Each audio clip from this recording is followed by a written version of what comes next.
The light's fine. You look amazing as always, Ksenia.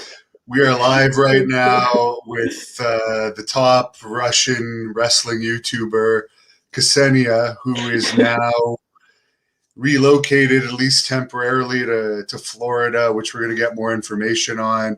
She has the YouTube channel. Ksenia did that.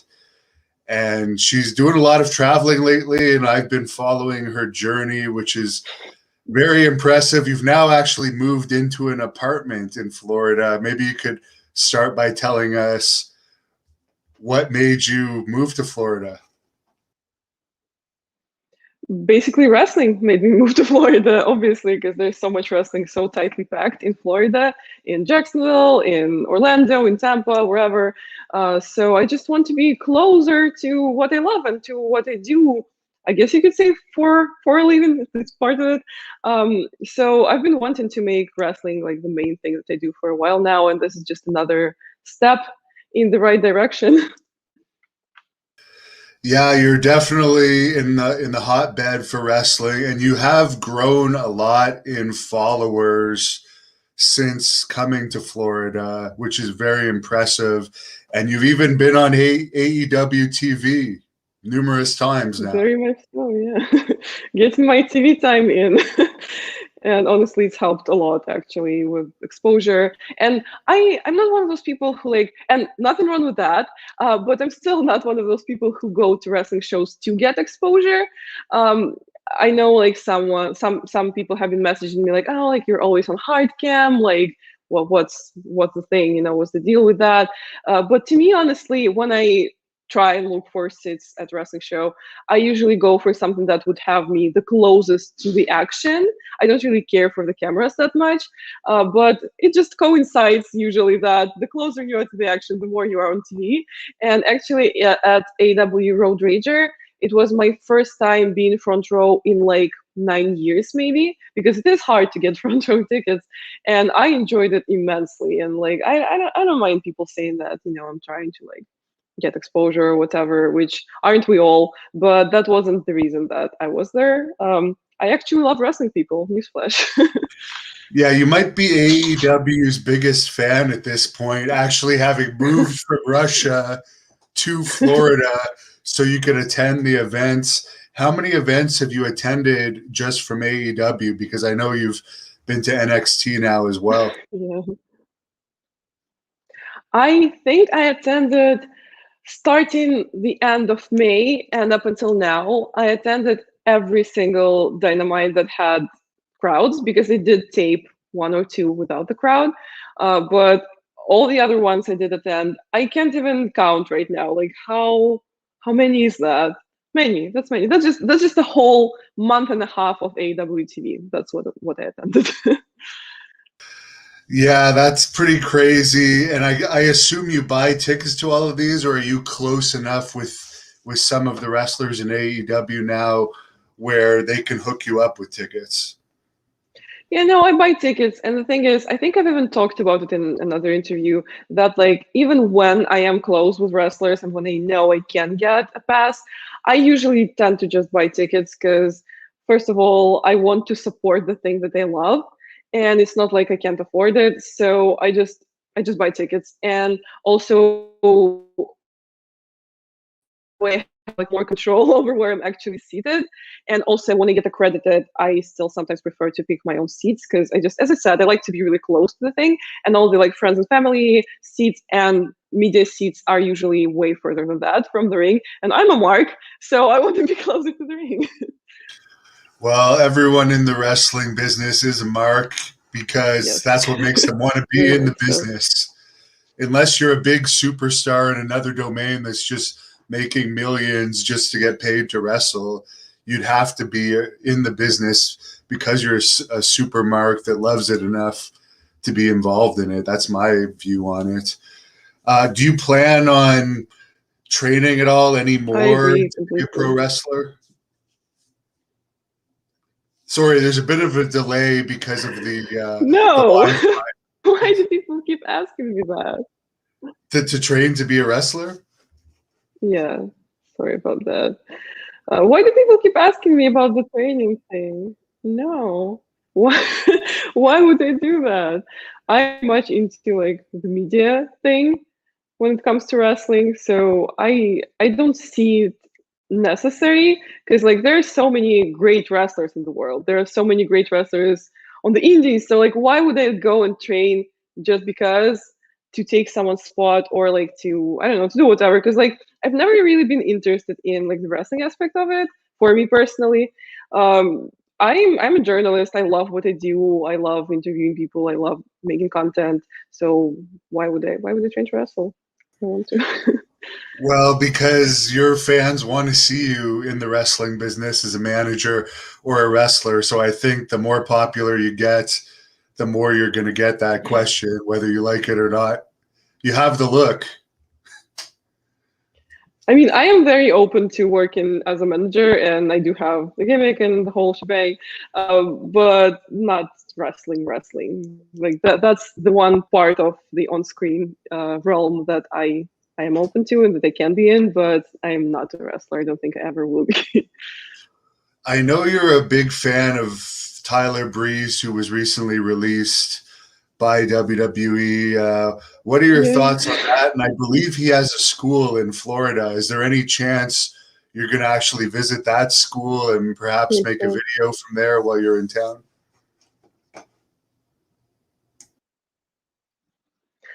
I might. Honestly, I've been trying to reach out to a lot of wrestlers based in Jacksonville, in Orlando. So while I'm here, I want to get all the content. So, but as far as I'm concerned with the non-compete thing, I'm not sure he can do things just yet because I have reached out to Lana and she cannot really do interviews right now, or at least she doesn't feel comfortable doing that yet, I think.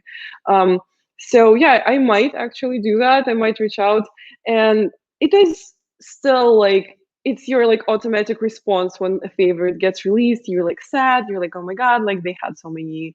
Um, it was they had so many like chances which the company didn't give them, and not to like trash WWE or anything because I know the roster is big and like writing is very hard. Like booking is probably the hardest thing to do in wrestling, so no hard feelings there for sure. But still, I feel like in NXT, Breezango were like such a great duo to have, and they really diversified the roster, so I'm really not sure like why they had to be released. But I hope, first of all, I hope they are happy wherever they go next, and second of all, I kind of hope that they stay together as a tag team because they are like my top three favorite tag teams, so I would love to see them together again. Now, as far as Lana's release, which I guess is surprising in some ways, but with Miro and AEW, it's not really that surprising. But David is wondering your thoughts on her being fired from WWE, which I think it was more of a release than firing. Yeah, I think it is a little surprising, honestly, because to me, she feels like very much the WWE format. And especially considering that they made a documentary on her very recently and they gave her some kind of significant wins. She won like the Women's Battle Royal and all that. It was kind of surprising.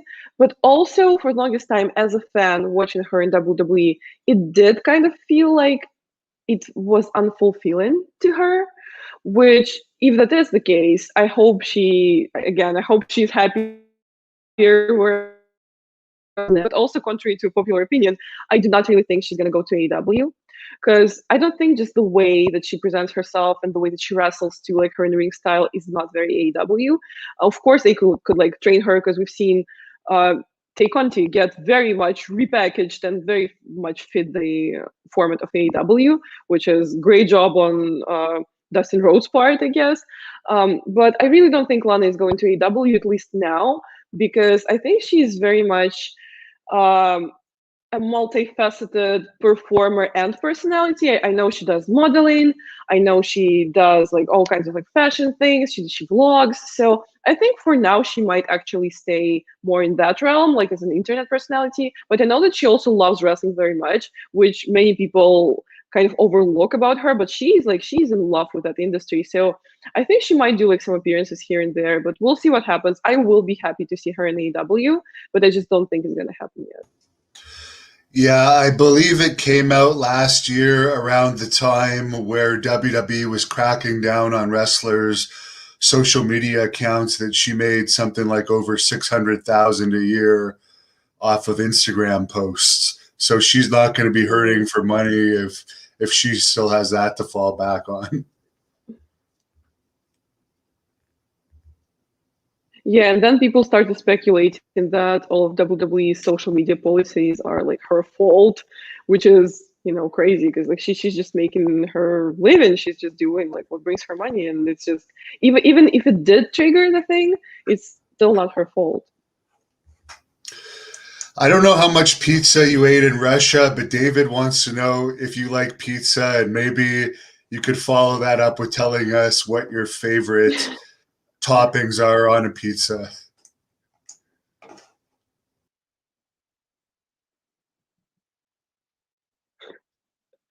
I think everyone loves pizza. I've never met a person who did not like pizza. I also like the like Italian style pizza way better than I do the American. And I also had like a kind of funny story because a while ago I bought this Black Craft Wrestling shirt that says "Where Black Eat Pizza," and I took a picture with like a bunch of pizza that we were having with my friend, and it was Italian pizza. It was obviously thin crust, like very traditional Italian, the way we love it, and Blackcraft reposted it, and I got like a bunch of like pizza related hate comments because Americans were saying that, oh, like this is such a sad flat pizza. Like, no, your pizza is sad. Why does your pizza look like freaking loaf of bread? It's not what it's supposed to look like. As for the toppings, I'm not sure. I'm open to a lot of things. I'll try anything. I have noticed through your social media posts that you've been trying a lot of the classic American fast food places. Could you give us a rundown of maybe some of your favorite and least favorite American fast food places?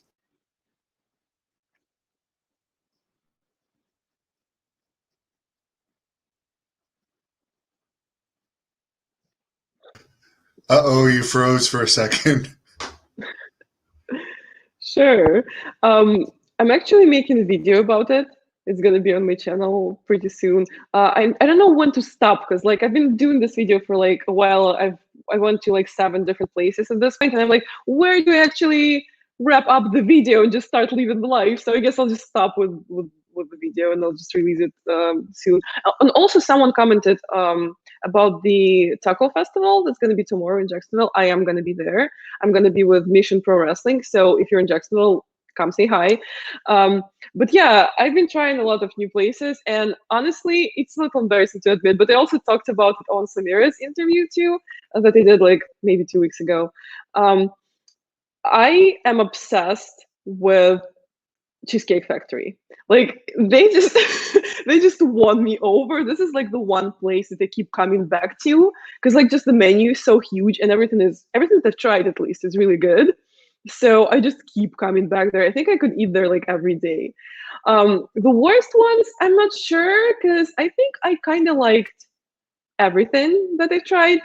I think Olive Garden was overwhelming. Was underwhelming. My expectations weren't as high, but I had high expectations for the breadsticks, which were great indeed, and also I had high expectations for the chicken parm because part of the reason why I wanted to try Olive Garden, which is very weird and strange, but still, is because there was a segment on Tonight Show, which I'm a fan of, where Post Malone, who I'm a fan of, took Jimmy Fallon to Olive Garden. And apparently, Post Malone's go to order is a chicken parm. And he was very enthusiastic about it. So I was like, oh my God, I need to try this. And it was so underwhelming. Like, I can't say it was horrible, but it was not good.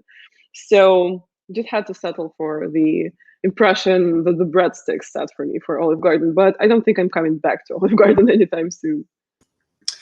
Yeah, I guess the best thing about Olive Garden is the free breadsticks and salad for the people that are big eaters, but I don't imagine that you're like a power eater that eats huge amounts of food. Jimmy Jam TV would like to know if you were to be a manager, who would you manage off of the current rosters that are on TV? Is there a particular? And by the way, talking about big eaters, another thing about America, and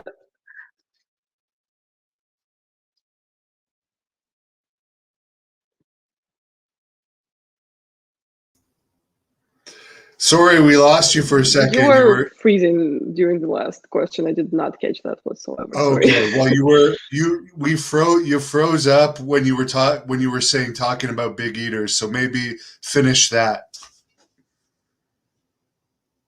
Yeah. Yes. So another thing that like really surprised me about America, which I guess if you think about it, it's not as surprising, but like the portions in all restaurants are just ginormous. And now that I do have an apartment to live in, I do realize that you can like take it home and you can like, it's a very common thing to not finish the food and take it home. But when I was just traveling to here, it's just, oh my God, like what kind of a person can finish that? So that was another thing to discover. Yeah, even compared to Canada, the portions in the US are much bigger. I agree with you on that. Jimmy Jam TV would like to know, who would you manage if you could manage anyone currently wrestling today?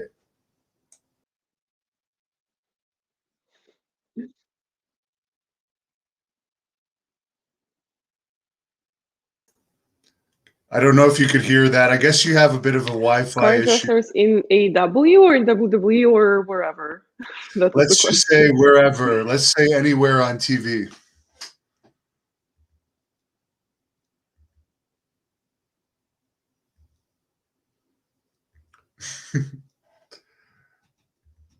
Wherever.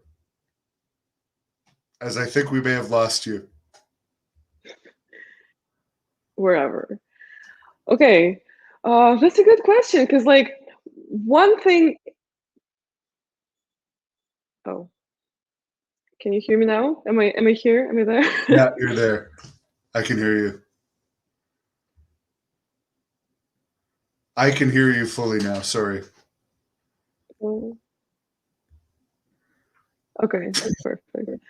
Um, so it's a good question. The thing is, one thing is the wrestlers that they like, right? And that they like as people and that they like as wrestlers. But another thing is like whose gimmick would benefit from an evil Russian woman being by their side. Honestly, we had this kind of like sort of an idea, like on social media, that I could manage Natalia Markova, who appeared on Dark uh, several times because she is Russian, and we could have a whole like translator thing going on, like Pentagon has going on. But also out of the like more fun options, hmm, I guess. Uh, I guess there's also could be like an alliance with the whole Nyla Rose and Vicky Guerrero thing that they have going on because they are pretty evil and they're pretty powerful, and I feel like I would fit right in, honestly.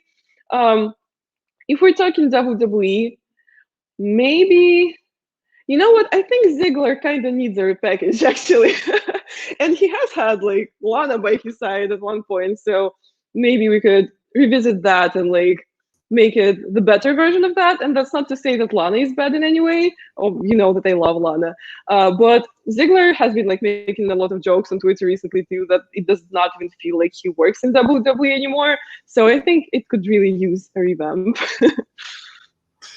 As far as Dolph Ziggler, what was this big thing about him on the internet recently of him saying he never was given a WWE shirt? And I noticed you posted you had a Dolph Ziggler shirt. But what was that whole uproar about involving Ziggler? Yeah.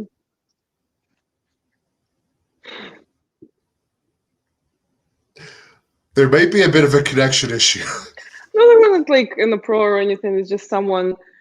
First of all, he tweeted that like he doesn't have any shirts available on WWE Shop for some reason, and then someone. Sorry. Oh, we're here. I didn't say anything. We're here.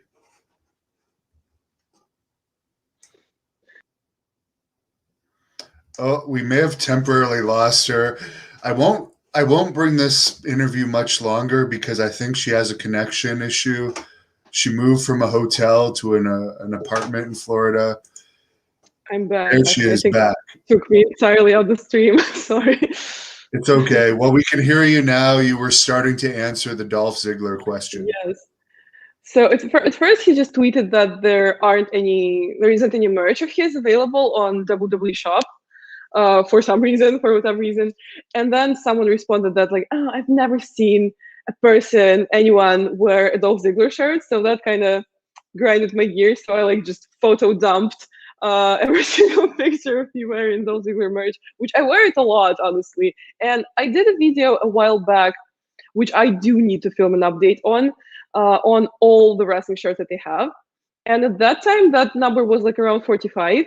Now I think it's like around 75, which is also a shame because I was packing for America in a rush and I only brought one wrestling shirt, and it was a best friend's shirt. But all of them are back in Moscow. I might go and collect them at some point.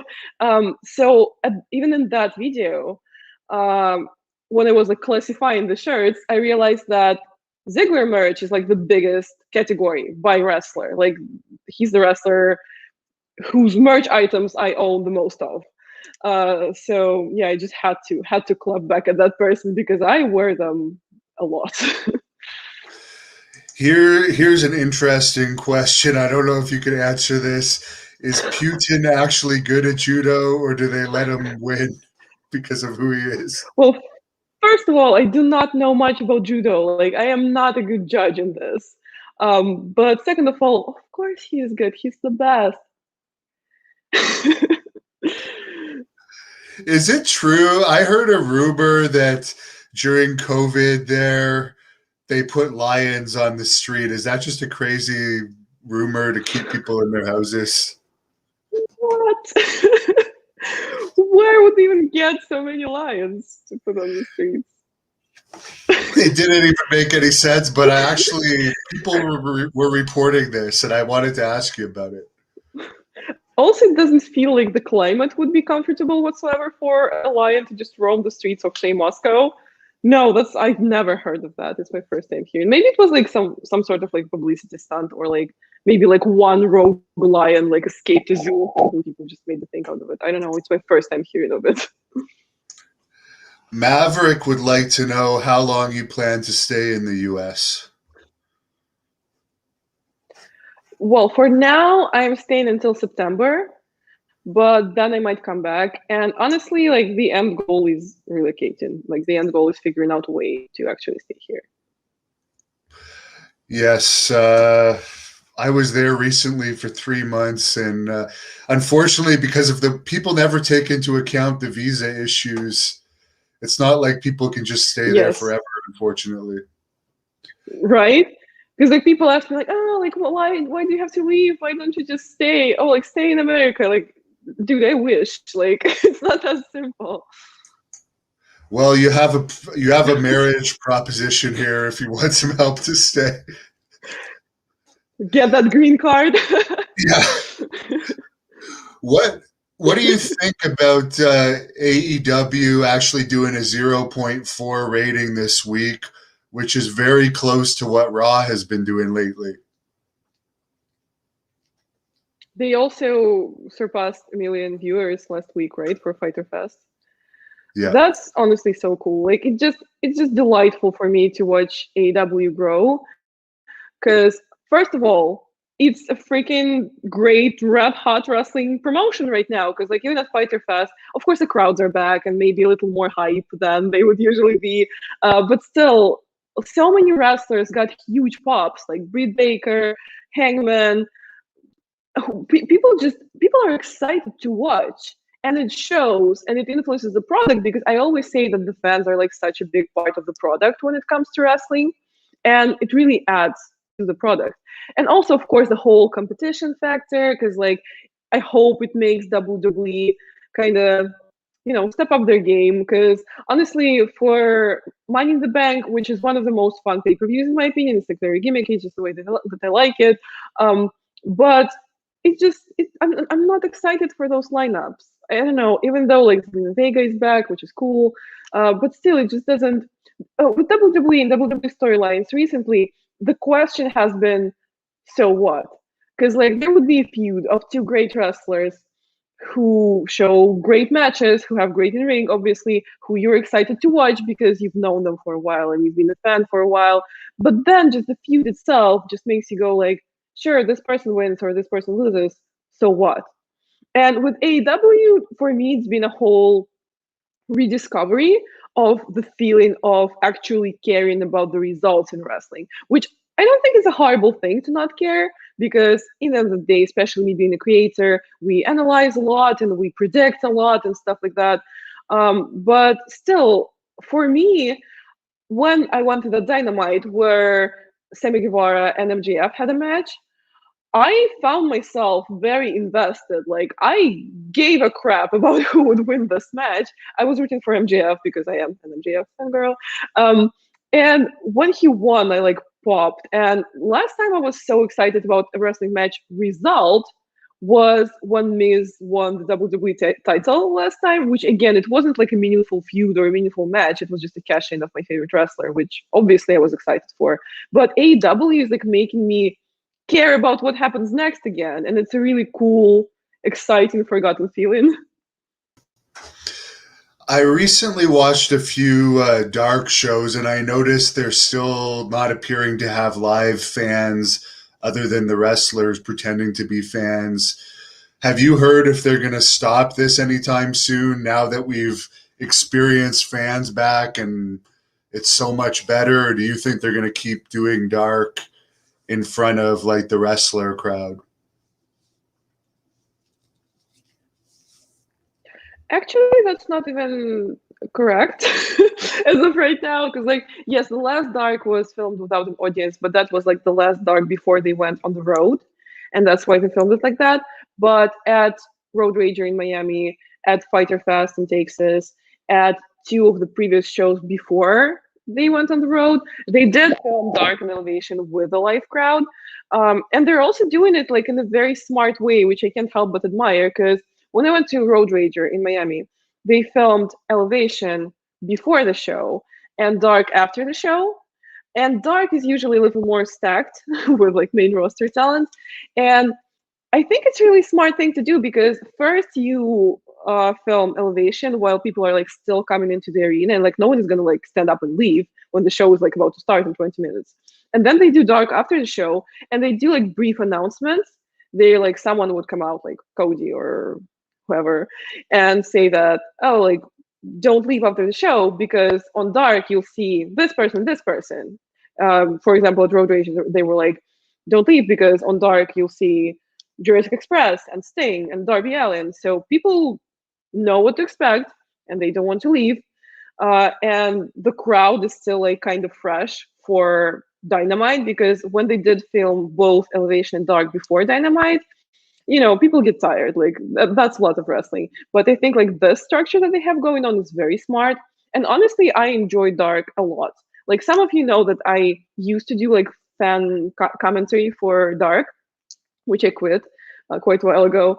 And after I did, I kind of stopped watching Dark too. But recently, me getting even more into AEW, I've been watching Darks and Elevation a lot. Like I don't usually miss any episodes because it's just so cool to see so much new talent on there being showcased.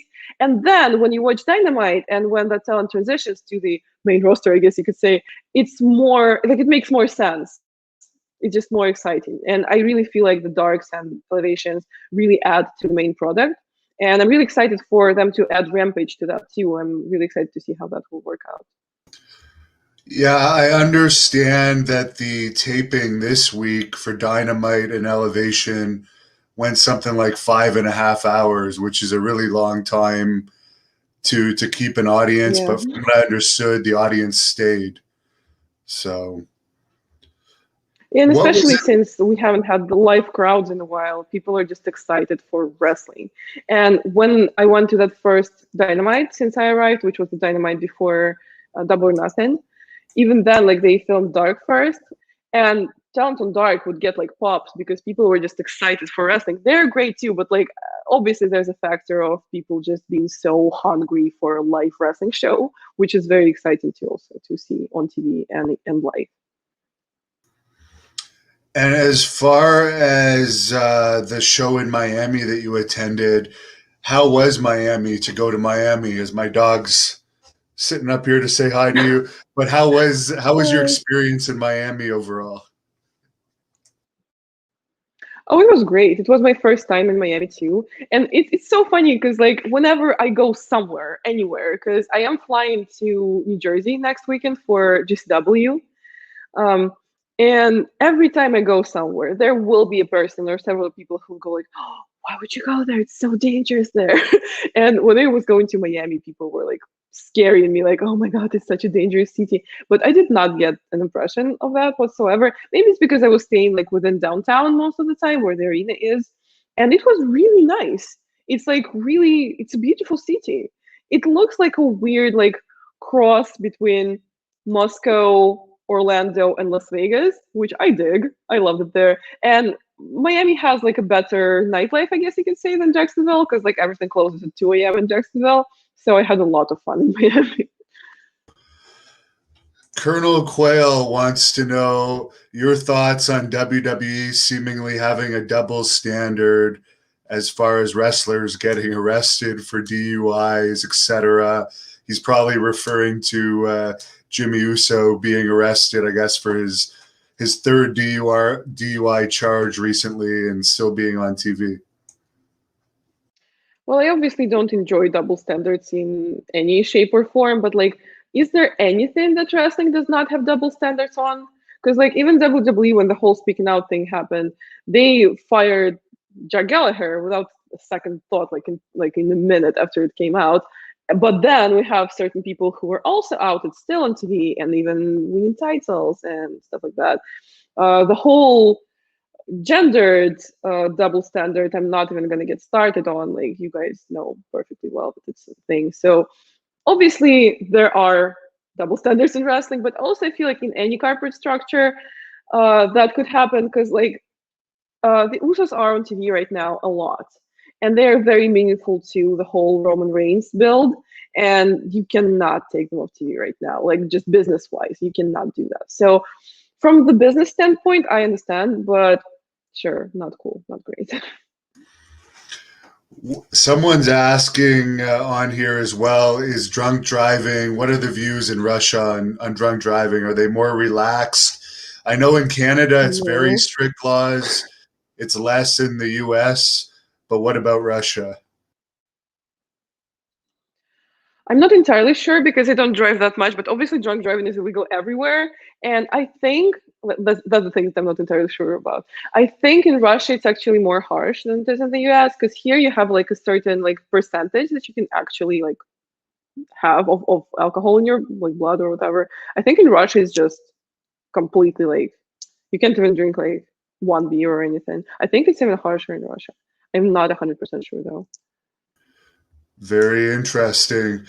As far as your favorite angle going on right now in AEW, what are some of your favorite storylines happening? So obviously the Hangman one, right? Because like everyone is invested into this, and we all saw this like thread on Twitter where this person like explained like all like twists and turns, like dating back to when Hangman joined the Elite and how it's like it's been manifesting in this storyline. I love me a complex, long-term, deep storyline because, and I love myself a complex character in wrestling because one thing is like, oh, like we're feuding because I'm tougher than you, or like in WWE, like they have right now with Sheamus and Jinder Mahal, who I love very much, but it's like it's almost like a kindergarten type of thing where, oh, I have a sword, oh, I have a bike, I'll destroy your sword or whatever. It's just, it's not profound enough for me, okay? And Hangman is very profound in his character work, and he's very complex. He's very, you know, he's very emotional to the point where it's also fascinating to watch the way that this very tough masculine person deals with their masculinity, which to me, like seeing a wrestler show vulnerability is like the best thing in the world.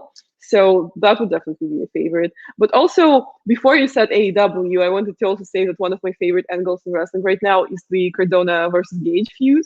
And that's like the whole reason I'm going to the show in New Jersey. Because when I saw Cardona appear in JCW and like take the hood off and people like booing him out of the building, I was like, oh my god, I need to witness this match live. I would do anything.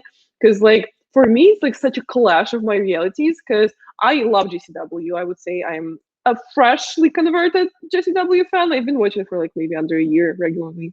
But also, I have been a Cardona fan for a while. Partially because of the True Long Island Story thing, because it was one of the first YouTube shows that had to do with wrestling ever. So that really helped me, that inspired me, that helped my career. And also because of all the things like the internet feuds that he had like with Ziggler and stuff like that. I also have a lot of friends for some reason who are like hardcore Cardona fans, and that's kind of rubbed off on me too. So I am a Cardona fan, and just seeing him like the Zack Ryder, like the internet champion, like the kids wrestler, you know, this bubbly, like take care, spike your hair, or whatever, appear in GCW and suddenly curse and like flip people off and like be open to do a death match of all things is just so freaking exciting to me. So I'm like very pumped for this right now. Alan would like to know what your thoughts are on the Inner Circle versus Pinnacle feud. Oh, I love that too, honestly. I think we're like past the peak of this feud as of now, but like at the time of Stadium Stampede and all that, yeah, that was very exciting. And as I said, I appreciate MJF a lot. And like I've said this, which is a bit of a weird like thought to cross someone's mind, but sometimes like people ask me, instead of asking me like who my favorite wrestler is, they would ask who's the best wrestler in the world. And that's like such a weird question to me, because like wrestling is art, and like whoever you like the most is the best wrestler in the world to you. But if I were to like actually answer this question, I would probably say MJF. Because to me, I just see like the star quality in him. I just see that he's a future legend, and that he's just so good. He's just like better than everyone else, just like he said. I guess. Hope it didn't offend anyone here. And just seeing him lead this feud, I guess you could say, and also go against Jericho, who's obviously a legend, and they have amazing chemistry together. And it's very exciting. And as I said, like the match against Sammy Guevara that he had, it was such a good match, and I was so invested. So obviously, yeah, it's also a feud that really got me emotional and invested in it. Someone had a question earlier that was kind of funny. As a joke, would you ever hire one of the 80s Russian wrestlers to interview that were really Americans and try to do the interview in Russian? That would be hilarious. Oh my god, I would love that. Yes, 100% yes. If someone has like an email, like send me that on Twitter. We'll make it happen. What are your thoughts on Kenny Omega? There's a lot of people that don't like him in the comments here, but I know he has fans, obviously, particularly in AEW. Not so much Impact. For some, Yeah, and maybe you could explain this. Why is Impact getting so low ratings, but AEW gets good ratings, but Impact is using a lot of the same people? I think I'll answer the second question first. I think part of the reason why Impact is still not getting as good ratings as AEW, first, accessibility, because AEW is on TV and like perfectly accessible to most people. Second, and I've read, it's not my original idea. I've read like on Twitter. I unfortunately don't remember who said it, but I agree wholeheartedly that part of the reason why Dynamite gets good ratings is the structure of the show. It's very structured. And the pacing and the whole, order of matches and like where they put the segments. When you think about it, it's just really smart. It's really great pacing of the show. It watches well. It keeps you engaged, which is super cool. And I've also noticed that with Darks too, because like I went on a stream a couple of days ago for Nick Tello, who is the fake Seth Rollins that we all know and love. And he does the side-by-side of Elevation and Dark. So like he and his guest on the stream would pretty much watch Elevation and Dark at the same time. And he's noticed a lot that the pacing and like the structure and like the moment where there would be a segment or a match or like a break for Dark's innovations are very consistent and kind of the same. So I think like just AEW puts a lot of thought into their product production wise. So I think like that's part of the reason why it gets good ratings. Talking about Omega again, gonna piss some people off. I freaking love Kenny Omega, and I do realize that maybe again to some people his character like back in Japan, like the purely like cleaner type of thing, was more exciting. But to me, what he does right now fits the AEW format way better, and you cannot hate an amazing wrestler for readjusting what he does to fit the American TV product. I think he's doing a great job at pretty much everything that he does. I am not excited to see him drop the titles because, on the one hand, we're all rooting for Hangman, and obviously he needs the win, like he deserves this. But Kenny being as strong right now as he is, I just dread watching him like drop those titles one by one. I'm not sure where that's gonna launch his career to, but yeah, as of now, I'm enjoying Kenny Omega very much. Jonathan would like to know your thoughts on Goldberg coming back on Raw, and the rumor is he's going to be starting a feud with Lashley for SummerSlam. You know, nothing personal, but most of the time, I don't love a legend returning for like a title match. And we saw Goldberg hold titles like very freaking recently. Um, and it's like I get it. Like I get why they do it because WWE is like very desperately clutching to the old timey fans because they're the one category that are not transitioning to AEW, like that type of fans who don't like comedy wrestling, who don't like the new wave type of wrestling, who don't like the very like entertainment type of thing. So those are the fans that are like staying with WWE and more specifically staying with the main brands, with the main roster. So again, it makes sense to bring legends back.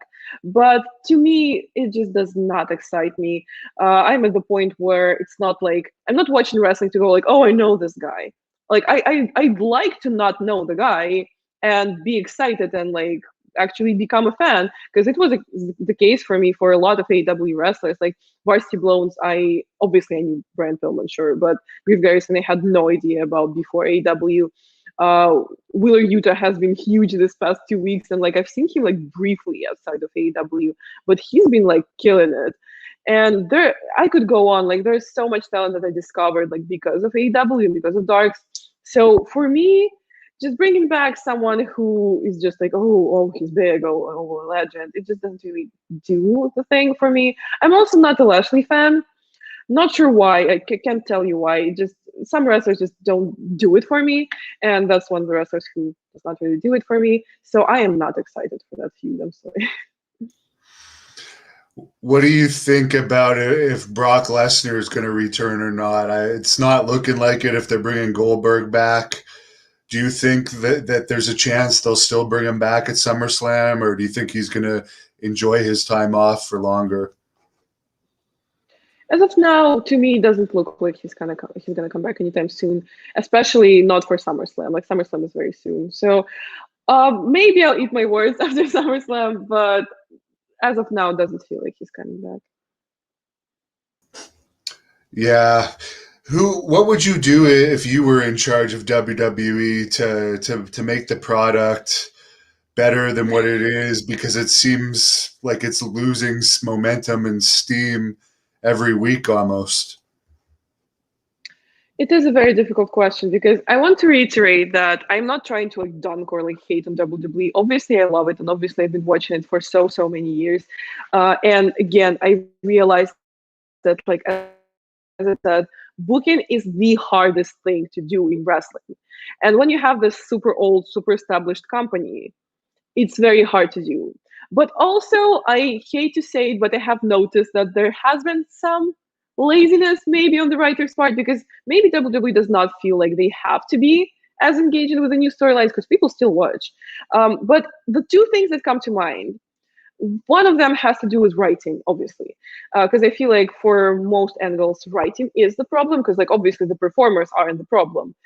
So I would hire more female writers, more people of color, more LGBTQ plus writers, and just there was recently like the thing where someone like discovered that like one of the writers doesn't really watch wrestling, and it was a whole uproar. I, for one, don't really mind that because I feel like the writing team should be a combination of people who get wrestling and who are like wrestling fans and who understand the dynamics of wrestling, and people who are purely writers, because like that's how we can grasp and like adapt those more complex storylines to wrestling, because WWE seems almost too superficial, and not because they're just like that, but because they don't trust the viewer to grasp a more complex storyline, which I think the viewer is actually ready for. And I'm not saying that every single feud should be like the Omega versus Hangman feud, but like some, like please, like give me some complexity, give me some emotion, give me some emotional motivation, as opposed to, ooh, I'm just gonna beat you up. And the second thing that comes to mind is I would introduce more cohesion between the brands, because it's really weird when someone is called up from whatever 205 or NXT UK, and we're supposed to just pretend like we don't know who that is. And that doesn't seem smart to me from the business standpoint either, because for WWE, it's all their products. Why would they not want the viewer to be aware and to watch every product? And I feel like when there's more cohesion, there will be more eyes brought to the other products too, because at times they feel pointless. Because I have watched NXT UK quite well just because it airs like at a convenient time in Russia.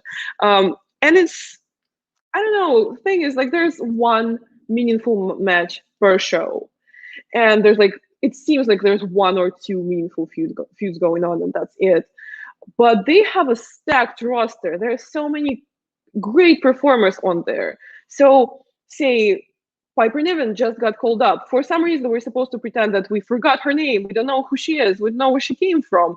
And the commentary team is also supposed to pretend like that, which is ridiculous in itself. Like, even if she was not from NXT UK, because that's the one good thing we see in AEW, where the commentary team, it's their job to get you immersed in whatever is happening. Like, they're supposed to give you the background on the wrestler. So when the commentary team looks at a called up wrestler and goes like, "Ooh, who that is?" Like, it just does not make sense. So if they were to actually properly introduce her, and then we could see how great she is and how good she is, that would also bring more eyes to NXT UK, and that would also, maybe diversify someone's watching schedule when it comes to WWE. So, like, to me, it just doesn't make sense, and I wish they let us know that this is all actually one universe, and I wish there was more connection between the products. So those are the two things, like, right, like off the top of my head. And I know I've been talking for a long time, but I could go on. But these are like the two things that I think are super important and could make the product way better.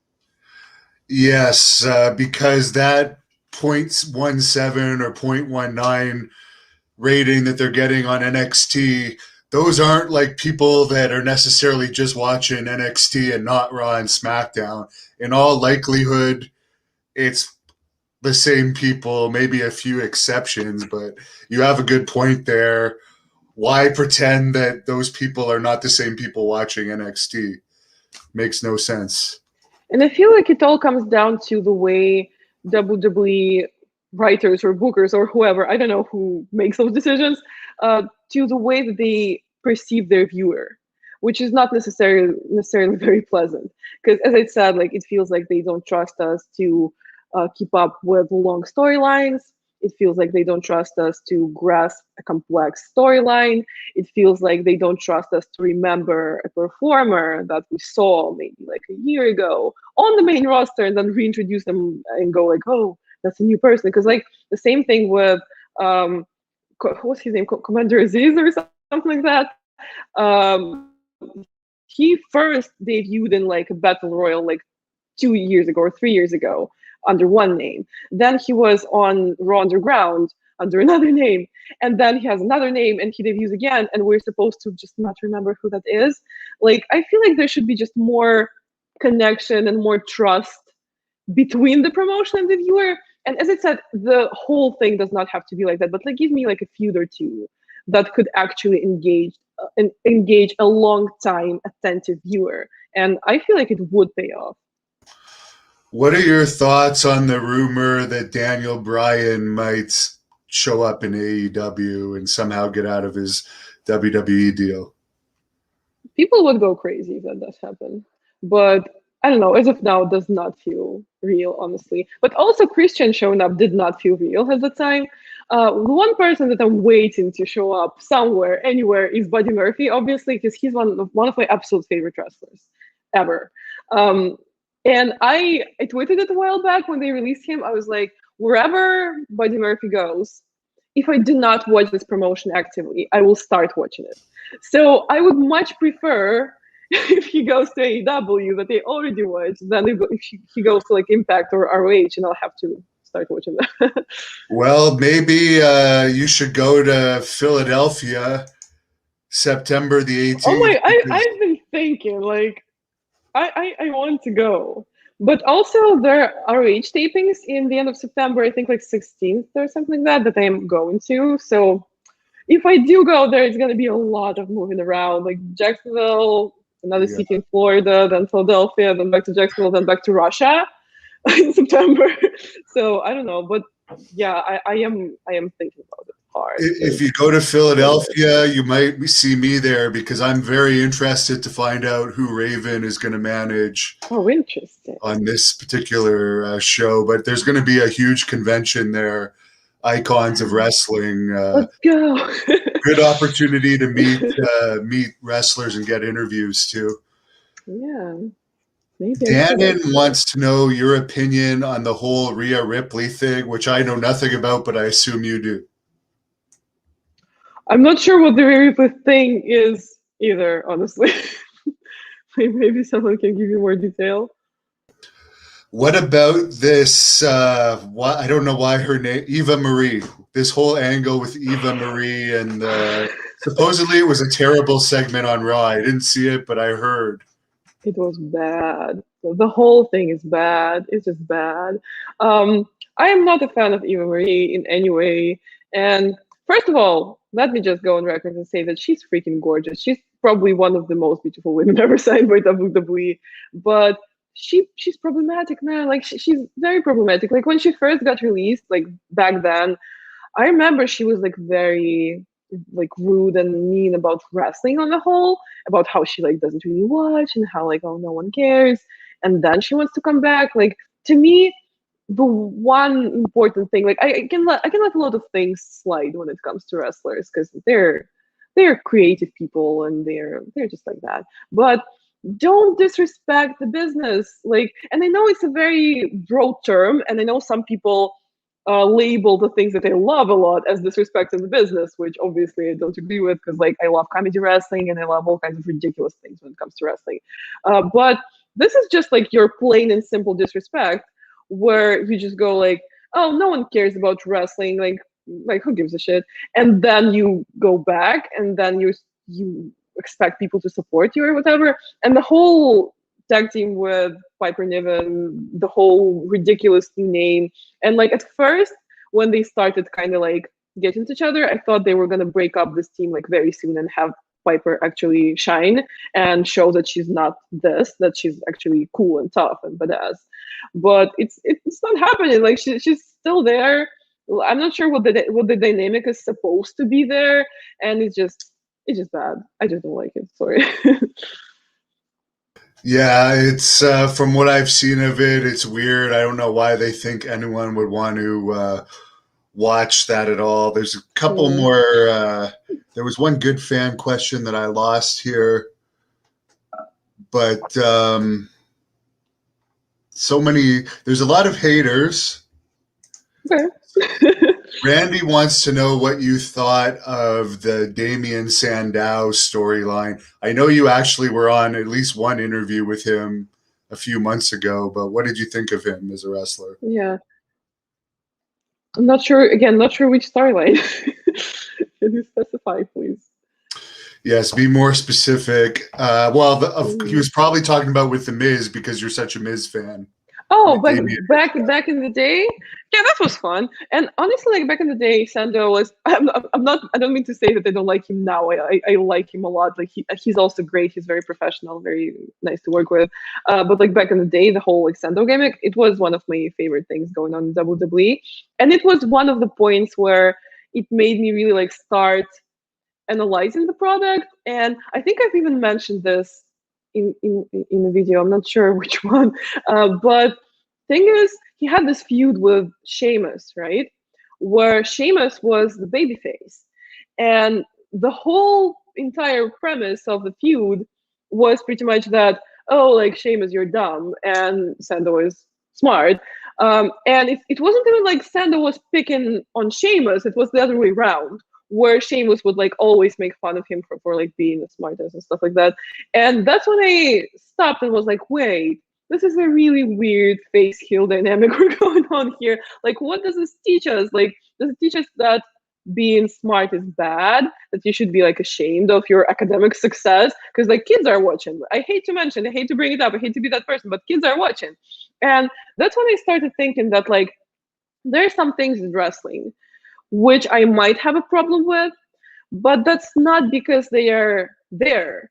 It's because of the way that they're packaged. Because it arises a lot when I talk about intergender wrestling, when I talk about like queer baiting and such kind of things. Because honestly, I can kind of say that I guess I agree that nothing is off limits in wrestling, but it's just about how you present it. Say there's this absolutely like evil, horrible gimmick that like does something that I disagree with, and I'm not going to be mad that there's this gimmick in wrestling because like obviously it's a gimmick and it's not a real person.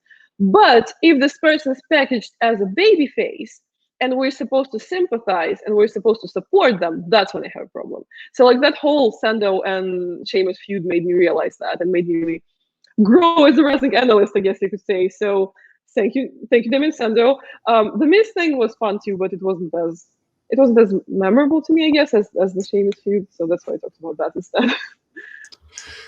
David would like to know your thoughts on Riddle, and maybe you could give us your thoughts on that lawsuit related to that alleged sexual assault that got dropped. Some people say may have been settled, but they didn't release the reason why it was dropped. And if it was an undisclosed settlement, they'd never say anything like that. I'm not gonna talk about it very in depth, but the one thing I'd say is I believe victims. And I'll just tell you a story that has to do kind of with it, sort of, and you'll just figure it out because I didn't say anything about Riddle, right? But I have this show that I did with High Spots Network. It's called Did That Show. You can check it out on my channel. There's a separate playlist, and it's dedicated. At least the first season. The second season is going to be a little more broad, but the first season is dedicated to gendered women's issues in wrestling. And there's this episode that I did with Mariah May. And what she told me is, at least in the British scene, a lot of girls had to drop their allegations and had to not pursue legal action because it is expensive. And because those wrestlers actually have the means to make it expensive for the victim and to just put them in a situation where it's between going completely broke and bankrupt or dropping the allegations, and a lot of people chose to drop the allegations. So I'm not going to say anything about Riddle in particular, but we know that there are rich, influential wrestlers in the business who have way more leverage and way more influence than their victims. Obviously, that's how the victim ended up in the position of not having as much power and not being able to protect herself. So also statistically, you are way more likely to be right when you believe a victim, because just statistically, not many rape cases even reach legal action or reach the court.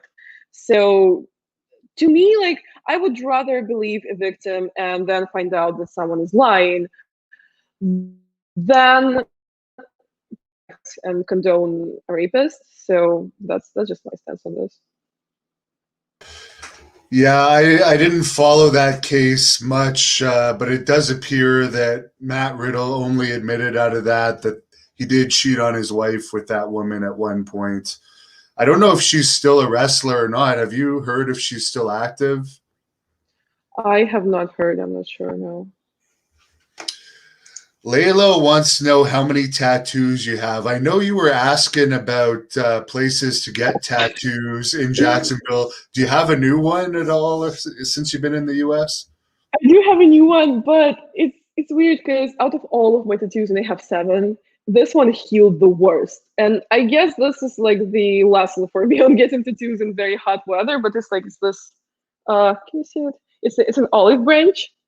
Um, to me, it's like more of a thing about like my life, my history, because I lived in Spain for a while when I was little, and they have a lot of olive trees there. So I got an olive branch. But I mean, it's a good thing that you can't really see it on camera. But it did heal kind of blurry, which I hate. Gonna look into ways to fix it. But also, I am looking to get more tattoos while I'm here, and I actually have an appointment for New York City because I'm going to New Jersey for GCW, so I'm gonna swing by New York City. So I have an appointment with a really cool artist. So yeah, you guys are gonna see some new tattoos in the nearest future. Someone was asking earlier if you've been making use of the beaches in Florida. I know you've been taking some pictures out by various pools, but Yeah. how's your beach experience been? You fill out bikinis very well. You're a gorgeous lady. I've only been to the beach once in this like almost 2 months that I've been in Florida, and I didn't even swim. Like I just went to like look at the ocean. I was like, oh, cool, and that's it. Because American beaches are strange. They're very different from what we have in Europe, and I don't really know like what to do with them necessarily, and don't really have anyone to go with. Because like every time I like made plans with someone to go, it didn't really go through. I've also been traveling around a lot, and in Jacksonville now it's fine, like now it's good. But before I went to Miami, it was raining like showers every single day for like 3 weeks. So I didn't really get the chance. I hope I'm gonna actually go to a beach like a normal person, actually swim in time and whatever. But I don't know, not yet. That has not happened yet. You've been definitely traveling around a lot, Miami, going to New York. You've been in other places in Florida. Any other American states that you plan to visit before you head back? As of now, I'm planning the GSW trip, obviously. So New Jersey plus New York City because it's nearby. So why not? I am also going to SummerSlam in Las Vegas, which I am very excited for because it feels like every single wrestling friend that I have, or at least most of them, like 90% of them, are going to be there. So it's going to be like a party. It's going to be so cool. Um, I am also, as it said, going to those ROH tapings, but that's within Florida. So that's the plan for now. But we'll see what happens next, because you mentioned that show in Philadelphia that Murphy is going to be at, and I am heavily considering it. Well, and also for your channel, one of the reasons I'm going is you can go around during the convention and interview a bunch of people. So, Yeah. plus you'll get to meet me if you go. You'll get to see me in person. Which is an amazing bonus. When is the convention? What day is it? It's September 18th. So I don't know if you're already Oh, back on it or like the not. same day as the show? The show is that night. Oh, The show okay. is that night. Oh, so Yeah. that could be like 1 day thing. That's also very convenient. Yeah, we'll And see, I guess. it's at the ECW arena. Which is also like a cool thing to experience too, right? Yeah, and I hate to say this, but you'll experience this slum area of Philadelphia going there because I've been there before, and it's far from high class. Maybe that's where I would actually have to be worried about something being like dangerous or something. But I mean, if you're there, then Exactly. I'm If okay. I'm there, you'll have protection. But if you do end up going, we could collaborate on something Yes, there. definitely, 100%. Yeah. So I'm I'll going let you 100%. know. So yeah, we'll stay in contact on that. And where can people follow you? You have all this social media that's growing huge, literally on a weekly basis. Yeah, I am Xenia did that with an X on all social media. Check out my YouTube channel because I've been putting out slowly but surely a lot of things that I filmed throughout my month in Florida. And among things coming up are interviews with Matt Seidel, Varsity Blondes, Best Friends, all of your AW favorites. So that's going to be coming out within these following like 3-4 weeks. And I am also going to vlog a lot of things because I am moving around a lot. So stay tuned for that. And as I said, Xenia did that as well on all other platforms. On Twitter, I sometimes blow up on Twitter. Sometimes people defend me after Jim Cornette calls me ugly on Twitter. Sometimes people like it when John Moxley pops in on my videos, and people enjoy what I do on Twitter, I guess. And also Instagram for pictures, travel shenanigans, stories, you name it. So yeah, I also have a website. It's xeniadidthat.com. So if you want to collaborate or just see what I do in general, visit that. Who called you ugly? I'm sorry. Did I hear that right? Somebody called you ugly? Yeah, Jim Cornette called me ugly. Well, you can't take any. podcast. He's a complete idiot. Yeah, so you can't take any claim in him. He's just a complete low-life, toxic person, and I don't understand the people that actually, yeah. He's supposedly some great booker, but he never had any success as a booker. Yeah. He's supposedly like the most people that I hear defending him go like he's a wrestling historian, which sounds cool, okay? But you know, he presents history with his own spin on it that makes himself look good. But yeah, I don't listen to him. Me neither. He's bottom of the barrel. He's scum. And I think it's like one of my viewers sent me the clip, and if it didn't happen, I wouldn't even know. But yeah, he said I was the ugliest blonde he's ever seen. Love that for you. Well, I'm sure he wasn't on your list of people you'd ever want to date. So I don't think you care that much. But you know, it's honestly nothing personal. I don't take it to heart whatsoever. So whatever he wants to say, it's fine. Yeah, he's just he gets off on trying to bring other people down, I guess, and his followers like that. And they are a cult. They are a cult because to this day I get hate messages from his cult of Cornette followers. So I can only imagine what Vince Russo has gone through over the years. Yeah. Well, thanks again for checking in with us. I hope you can get your internet better there since you're a blogger. And I'll let you close this off however you want. Yeah, thank you so much for having me. It's always a great time. I'm always down to appear on your channel and talk to you. And I hope next time I'm here, I will have better internet because, yes, I'm a blogger, so it's weird. But yeah, thank you guys so much for the questions and for listening to me, looking at me. As I said, check out my channel, youtube.com/xeniadidthat for all of your wrestling-related entertainment needs. And I'll see you around. I'll see you next time. Thank you for watching the Hannibal TV.